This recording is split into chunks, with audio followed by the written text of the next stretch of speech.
नहीं था बल्कि अब 2.5 दिन से, और वहीं से होकर आ रहा हूं। अमित शाह ने जो कहा अभी गुजरात के गांवों के बारे में, मैं नेशनल हाईवेज के बाजू में लगे गांव में गया, मैं स्टेट हाईवेज के बाजू में लगे गांव में गया, अंदर तक 30-30, 40-40 किलोमीटर दूर तक के अंदर के गांव में गया, और वहां का सच और जो पिछले 1 साल से बताया जा रहा है गुजरात के डेवलपमेंट का सच, दोनों में जमीन आसमान का अंतर है। सड़कें, मैंने लोगों से पूछा ये कब बनी थी,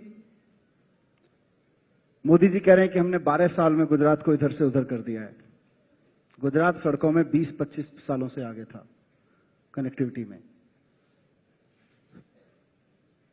स्कूल 4 कमरे बन गए हैं, लेकिन क्या 4 कमरों को स्कूल कहते हैं, या वहां पढ़ाने वाले टीचर्स की क्वालिटी, उनकी सुविधाएं, और वहां जो कुछ पढ़ाया जा रहा है और वहां से जो अल्टीमेटली आउटपुट निकलेगा 12 साल के उसके बाद, उसको भी स्कूल कहते हैं।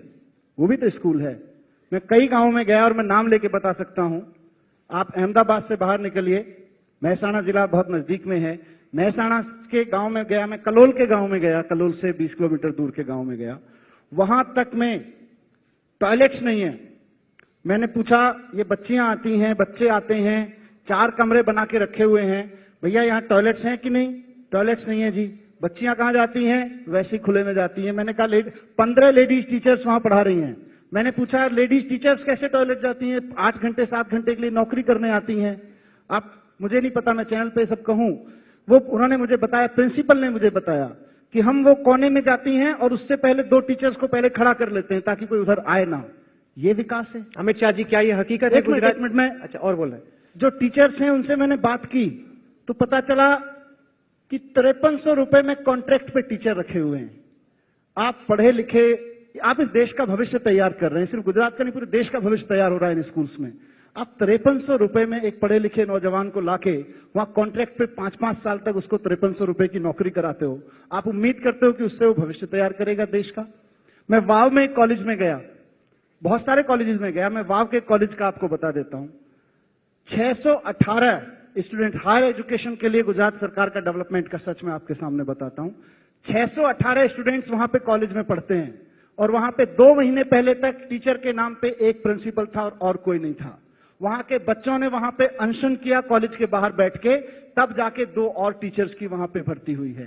618 बच्चों को पढ़ाने के लिए 3 टीचर्स हैं। मैंने प्रिंसिपल साहब को सलाम किया, मैंने पूछा आप किस हिम्मत से पढ़ाते हो साहब, किस हिम्मत से पढ़ाते रहे इन बच्चों को? उन्होंने कहा वो सीडीज आती है ना, हम तो सारे क्लासरूम्स में सीडी लगा देते थे। अरे सीडीज से इस देश की हायर एजुकेशन चल रही है क्या? और मैंने पूछा बाकी कॉलेज कहां है? 50 किलोमीटर दूर अगला कॉलेज है, 150 किलोमीटर दूर थी। क्या पढ़ा रहे हैं? आर्ट्स। बच्चे अनशन कर रहे हैं कि साहब हमें कॉमर्स भी पढ़ा दो। उनको 150 किलोमीटर दूर साइंस की एजुकेशन लेने के लिए जाना पड़ता है। क्या ये सच्चाई नहीं है गुजरात की? आप, मोदी कहते हैं गुजरात शाइनिंग, पर अमित शाह, अरविंद केजरीवाल और मनीष सिसोदिया ने तो गुजरात की दूसरी तस्वीर देखी। नहीं, जो सिसोदिया जी ने बात करी वो अर्धसत्य है। जहां तक तनख्वाह का सवाल है, हमारे यहाँ एक नीति बनी है कि 4 साल तक एक फिक्स अमाउंट पर भर्ती होती है, और उसके बाद में जब उसको परमानेंट किया जाता है तो पूरी तनख्वाह दी जाती है। वो फिक्स अमाउंट 5300 रुपए है। हाँ है ना, इसमें कोई दिक्कत नहीं है भैया, ये तो परिपत्रित है, कोई बहुत बड़ा सत्य आप ढूंढ कर नहीं लाए हैं। हाँ, पर और इस देश के पढ़े लिखे लोगों को 5300 रुपए के लिए 5 साल तक। अब मुझे सुन लीजिए ना, हमें जो गुजरात कांग्रेस से मिला उसके 10 साल में भर्ती पर प्रतिबंध लगा था।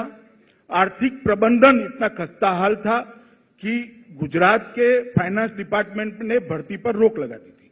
उस वक्त कुछ भी कर जब तक भर्ती नहीं करते, ना प्रशासनिक सुधार से पॉसिबल था, ना शिक्षा में सुधार पॉसिबल था।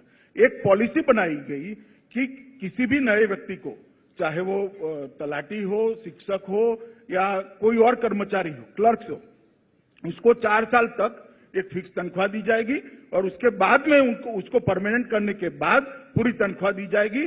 और कितने लोग इसी पॉलिसी से भर्ती होकर परमानेंट हो गए हैं और आज पूरी तनख्वाह पा रहे हैं। अच्छा, मैं भर्ती का नया फॉर्मूला गुजरात से समझ के आया हूं। तलाटी की भर्ती हुई 1500, तलाटी माने पटवारी के लिए भर्ती हुई तलाटी के लिए 1500 भर्तियां थी और 1500 भर्तियों के लिए गुजरात में 8 लाख आवेदन आए 5000 रुपए की नौकरी वाले के लिए। ये हमारा गुजरात में बेरोजगारी का आलम है। उसके बाद मजे की चीज ये है कि उस भर्ती को करने के लिए 10-10 लाख रुपए की रिश्वत ली गई। एक आदमी आप लोगों ने देखा कि ये डेवलपमेंट है, ये डेवलपमेंट है गुजरात का, जिसको पूरे देश में रेप्लिकेट करने की बात की जा रही है। मैं राहुल एक सेंटेंस पूरा करने दीजिए मुझको। मैं मनीष सिसोदिया हिंदुस्तान का नागरिक कभी नहीं चाहता कि मेरे जैसे या कि यहां जितने सारे लोग बैठे हुए हैं कि हम पूरी डिग्री हाथ में लेके आए और उसके बाद मुझे कहा जाए कि 5 साल के लिए आपको 5300 रुपए की नौकरी पे रखा जाएगा। कौन चाहेगा? हम में से कितने लोग चाहेंगे कि हमारे बच्चों को पूरी डिग्री करने के बाद में 5300 रुपए की कॉन्ट्रैक्ट नौकरी पे 5 साल रखा जाए?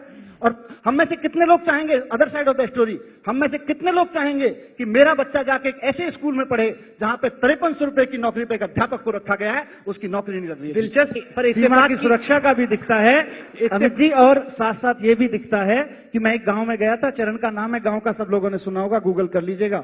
सोलर पावर प्रोजेक्ट लगाया गया था।